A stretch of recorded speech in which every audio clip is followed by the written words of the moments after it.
शहरी निकाय से काटकर उसको पेयजल और स्वच्छता विभाग के पास दे दिया गया। अब पेयजल और स्वच्छता विभाग का काम है कि वो ड्रिंकिंग वाटर को घर तक पहुंचाए।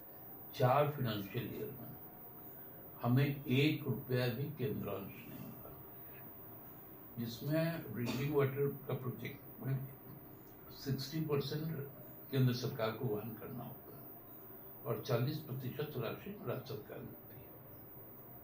तो जब हमको 4 फाइनेंशियल ईयर में 1 पैसा भी आया नहीं, तो उस दिशा में काम कैसे? उनका सेवा शर्त समाप्त हो जाने के बाद भी हमने किसी को हटाया नहीं। और एजेंसियां जो होती है, जो सफाई का ठेका लेते हैं, क्योंकि ये एक लंबा प्रोसेस है। नहीं, वो तो चीजें सब तय है। महिलाओं के लिए तो आरक्षण ही है, हम 51% आरक्षण दिए हुए हम लोगों को। और नगर निगम में आपको साधारणतः युवा ही चुनाव लड़ते हैं। नमस्कार, लाइव लगातार में आपका स्वागत है। आज निकाय चुनाव को लेकर हम आ पहुंचे हैं जेएमएम के प्रवक्ता सुप्रियो भट्टाचार्य जी के पास। दादा नमस्कार, जोहार, आपका बहुत बहुत स्वागत है हमारे चैनल में। दादा, निकाय चुनाव कई महीनों से लंबित थे, अब आपकी सरकार इसे लेकर कितनी गंभीर और क्या समयबद्ध चुनाव सुनिश्चित होंगे? देखिए, अब तो चुनाव का कह सकते हैं कि आगाज हो चुका है। इस महीने के अंत तक हमको लगता है कि अधिसूचना भी जारी हो जाएगी और आगामी माह के अंत तक ये पूरा भी हो जाएगा। इससे हम लोगों को निकाय चुनाव के लिए तैयार हो जाना चाहिए, पूरे राज्य भर में जितने विषय निकाय। जी दादा, रांची, जमशेदपुर, धनबाद जैसे शहरों में पेयजल संकट लगातार बना रहता है। निकाय स्तर पर आपकी ठोस योजना क्या रहेगी? किन क्षेत्रों में ज्यादा ध्यान दिया जाएगा? देखिए, एक्चुअली क्या है कि पहले जो ड्रिंकिंग वाटर था, ये पहले नगर निगम के अंदर था, लेकिन जब से मोदी सरकार आई है, तो जो सेकेंड टर्म उनका 2019 से 24 के बीच में, उस समय उसको एक जल शक्ति मंत्रालय बना दिया गया और उसको शहरी निकाय से काटकर उसको पेयजल और स्वच्छता विभाग के पास दे दिया गया। अब पेयजल और स्वच्छता विभाग का काम है कि वो ड्रिंकिंग वाटर को घर तक पहुंचाए। उसके तहत हम लोगों ने काम भी शुरू किया, लेकिन विगत हमको लगता है कि विगत 4 फाइनेंशियल ईयर में हमें 1 रुपया भी केंद्रांश नहीं मिला, जिसमें ड्रिंकिंग वाटर का प्रोजेक्ट में 60% केंद्र सरकार को वहन करना होता है और 40% राशि राज्य सरकार देती है। तो जब हमको 4 फाइनेंशियल ईयर में 1 पैसा भी आया नहीं, तो उस दिशा में काम कैसे होगा? लेकिन फिर भी जो सीमित संसाधन हमारे पास है, उससे हमने इस मिशन को रोका नहीं।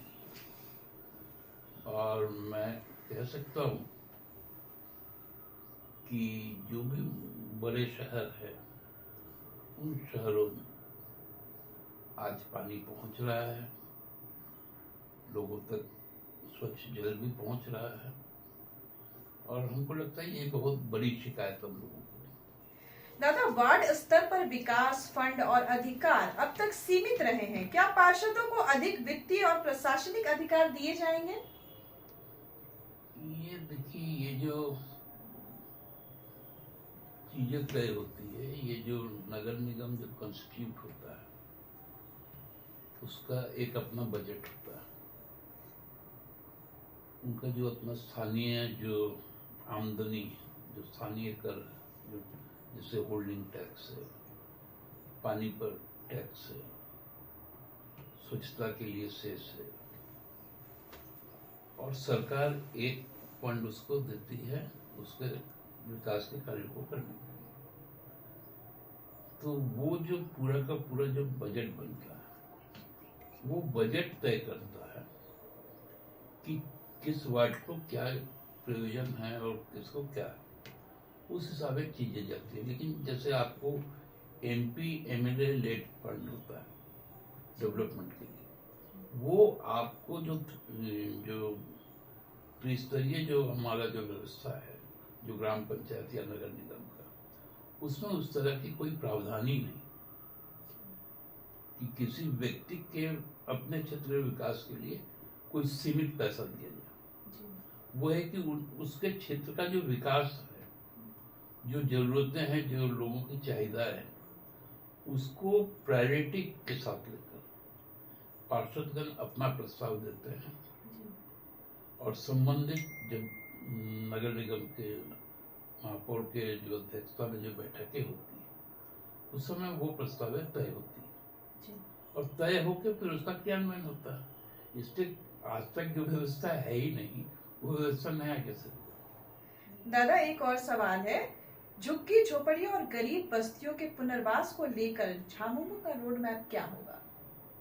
हमारा तो है, हमने तो अगुआ आवास योजना के तहत हमने तो शहरी आबादी के साथ साथ ग्रामीण आबादी जिनका अपना पक्का मकान नहीं था, उनको मकान देने का काम शुरू किया। अभी आप देखिए, आपका ध्रुवा लाइट हाउस बनकर तैयार है, लेकिन जिनके लिए वो लाइट हाउस बना, वो सामने रहने वाले झुग्गी झोपड़ियों का, कोई व्यक्ति वहां से शिफ्ट होकर उस आवास में नहीं जा रहा। हमने कल या परसों ही अखबार में पढ़ा कि 250 आवास वहां किराए पे लगे हुए और जिनके नाम पे अलॉटेड है वो आज भी झोपड़ी में रहते हैं, वो वहां से हटना ही नहीं चाहते।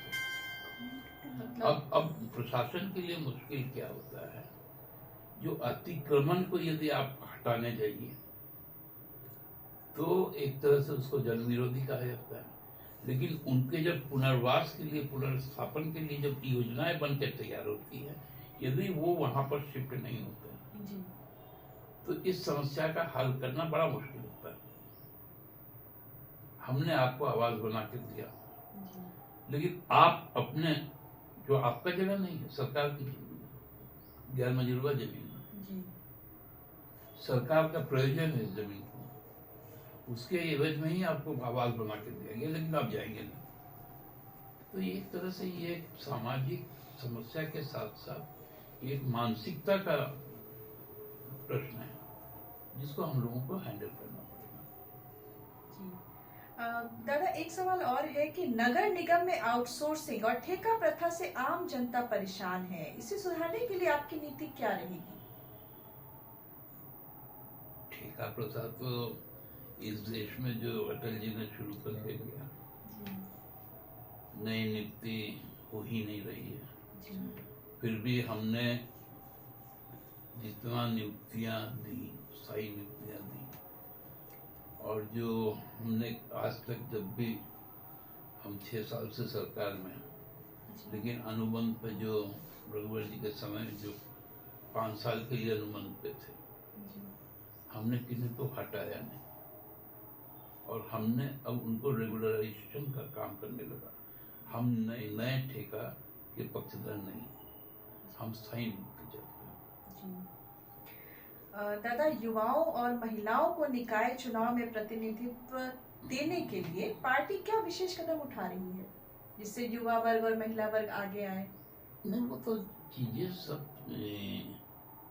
तय है। महिलाओं के लिए तो आरक्षण ही है, हम 51% आरक्षण दिए हुए उन लोगों को, और नगर निगम में आपको साधारणतः युवा ही चुनाव लड़ते हैं।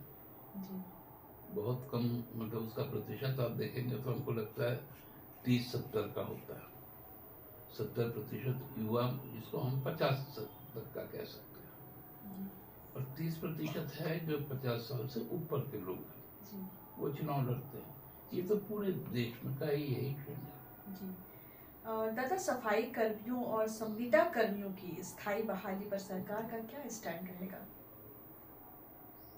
हमने कहा ना कि हम संविदा कर्मी को, किसी को उनका सेवा शर्त समाप्त हो जाने के बाद भी हमने किसी को हटाया नहीं। और एजेंसियां जो होती है, जो सफाई का ठेका लेते हैं, क्योंकि ये एक लंबा प्रोसेस है, ये वेस्ट मैनेजमेंट का जो मामला है, कि आप कूड़ा को लेते हैं, फिर उसको एक जगह जाके फिर उसको सेग्रीगेट करते हैं, गीला कूड़ा, ये कूड़ा, और उसमें भी कई तरह के हैं जी और फिर उसका ट्रीटमेंट होता है। जी ट्रीटमेंट होके आजकल तो कूड़ा से बहुत सारी चीज़ें बन रहे हैं। जैसे हम लोग तो केवल पहले समझते थे कि खाद ही बन सकता है, जी लेकिन अब तो ब्लॉक्स बन रहे हैं जिससे रोड तैयार हो रहे हैं, मकान तैयार हो रहे हैं। जी तो ये जो मल्टी यूटिलिटी चीज़ें हैं ये अब हो रहा है, तो उसके लिए तो एजेंसियाँ हैं, एजेंसियाँ काम कर रही हैं। अच्छा दादा, जमाना डिजिटल हो चुका है, तो ऐसे भी डिजिटल नगर निगम जैसे ऑनलाइन टैक्स शिकायत सेवा को जमीनी स्तर तक कैसे लागू करेंगे? जमीन में लागू है, अब कोई चीज कागज पे नहीं है। अच्छा।